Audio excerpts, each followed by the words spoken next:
समाचार अब तक, सत्य का साहस।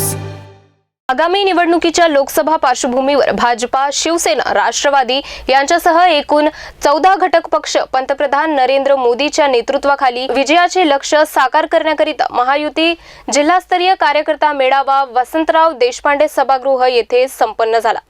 यामध्ये भाजपा, शिवसेना, राष्ट्रवादी व यांच्यासह एकूण 14 घटक पक्ष सहभागी होते। नरेंद्र मोदी पुन्हा पंतप्रधान होण्यासाठी व भारताच्या विकासासाठी मित्रपक्षाची एकजुटी ताकद व संघटन अति महत्त्वाचे आहे। मोदी सरकारचे विकास कार्य घरोघरी पोहोचवून व एकजूट होऊन विकासाचे लक्ष्य गाठण्याकरिता संकल्प करण्यात आला। सर्व पक्षातील प्रमुख नेत्यांनी मेळाव्याकरिता उपस्थित असलेल्या पदाधिकारी व कार्यकर्त्यांना प्रोत्साहन करून संबोधित केले। मेळाव्याला प्रामुख्याने वक्त्या म्हणून भाजपा महिला आघाडी प्रदेश अध्यक्षा चित्रा वाघ उपस्थित होत्या। कार्यक्रमाच्या अध्यक्षस्थानी खासदार कृपाल तुमाने उपस्थित होते।